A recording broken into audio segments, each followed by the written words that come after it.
મને એ નથી સમજાતું કે આ ઉત્તરાયણમાં દૂરબીનનું શું કામ છે? પતંગો જોવા કે ફટાકડી જોવા? પતિ એની રીસામણે બેઠેલી પત્નીને દરરોજ ફોન કરતો. એક વખત સાસુએ ફોન ઉપાડ્યો કે તમને કેટલી વાર કીધું છે કે અમારી છોકરી તમારી ઘરે હવે નહીં આવે, તો હું કામ ફોન કર્યા રાખો છો? બોલો કે એટલે ફોન કરું છું કે નહીં આવે ને એ સાંભળીને જ મજા આવે છે.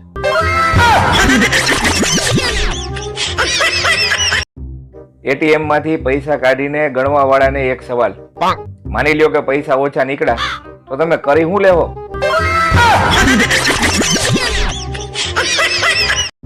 રાત્રે મચ્છર કરડે તો શું કરવું? કાંઈ ન કરવું, ખંજવાડીને સુઈ જવું. બીજું તો શું કરી શકીએ આપણે? થોડા રજનીકાંત છે મચ્છર આગળ માફી મગાવી. એક જણાએ મને પૂછ્યું કે તું આટલો બધો આળસુ કેમ છો? મેં કીધું કાલે કહીશ. પત્ની પતિને કે છેલ્લે મેં ગોતી જ લીધું. તો પતિ કે શું? કે જે વસ્તુ ગરમ હોય ને એનો વિસ્તાર વધે. તો પતિ કે સમજો નહીં. તો પત્ની કે એનો અર્થ એ કે હું જાડી નથી પણ હોટ છું.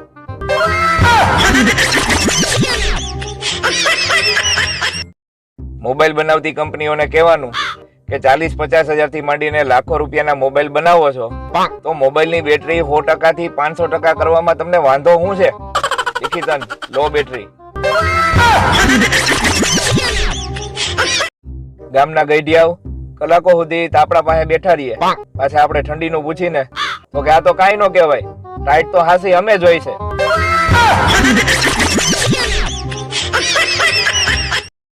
નવરા બેઠા એક નવી શોધ. જો આપણે એમ કરીને તો ઠંડી હવા આવે, અને જો આપણે એમ કરીને તો ગરમ હવા આવે. કરો ટ્રાય. શિયાળામાં આ ઠંડીનો ફાયદો એ છે કે એકનો એક શર્ટ સ્વેટર નીચે 15 થી 20 દિવસ હાલી જાય.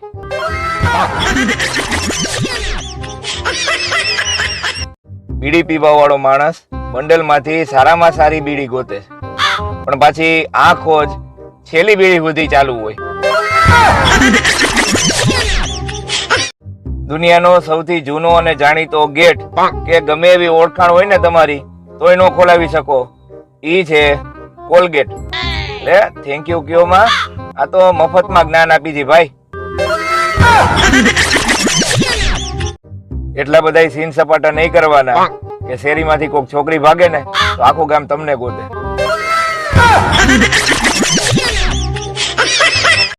માખી ને મચ્છર ના લગ્ન થયા. બીજા દિવસે માખી તો જોર જોરથી રોવા માંડી. એની બેનપણી આવીને પૂછ્યું કે શું થયું એલી? કે કાંઈ નહીં, રાત્રે તો ઈ કે મેં ગુડ નાઈટ ચાલુ કરી, સવારે તારા જીજાજી ગુજરી ગયા. એક ભાઈ ઓપરેશન કરાવ્યા વગરના દવાખાનેથી ભાગી ગયા. ઘરે આવીને ઓલા પૂછ્યું કે કાં ઓપરેશન ન કરાવ્યું? તો કે નર્સ કહેતી હતી કે ઓપરેશનમાં કાંઈ નહીં થાય, નાનું એવું જ ઓપરેશન છે, જરાય બીઓમાં. ઘરના કે હા, તો એમાં પણ શું બીવાનું હોય? તો કે મને નહોતી કહેતી, ડોક્ટરને કહેતી હતી. અમે તો ટાઢ ને લૂટા, ગોદડે में कहाँ दम था, हमें ऐसी जगह सुवड़ाविया जहाँ गोदड़ा कम था. આજે મનમાં એક વિચાર આવ્યો હતો કે કઈક એક ઊંડો વિચાર મૂકું.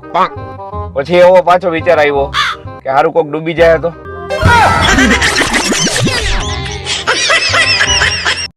જે છોકરીઓ શિયાળામાં રાત્રે ઠંડા પાણીથી વાસણ ધોવે છે ને, એ જ છોકરીઓ અસલી પાપાની પરી છે. 9 વર્ષ આવે છે તો મારાથી કઈ ઊંચા અવાજે બોલાઈ ગયું હોય કે ભૂલથી તમને કઈ આડાવડું કહેવાય ગયું હોય તો તમે માફી માંગી લેજો, વાંક તમારો જ હશે. ટીડો પાનની દુકાને જઈને કે માચીસ આપો ને, ઓલા ભાઈ માચીસ નહોતી, લાઇટર આપ્યું. તો ઓલો કે લાઇટર થી કોણ કાનનો મેલ કાઢે?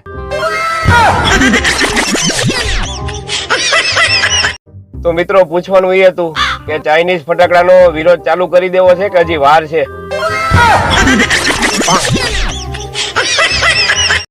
પત્ની એના પતિને કે આ બંદૂક લઈને દરવાજે કેમ ઉભા છો? ઓલો કે સિંહનો શિકાર કરવા જાઉં છું. તો ઈ કે જાવ, ઉભા કેમ છો?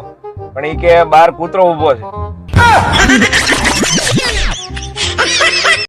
એક છોકરી કે મારી મમ્મી એમ કહે છે કે દીકરી તો પારકી છાપણ કહેવાય.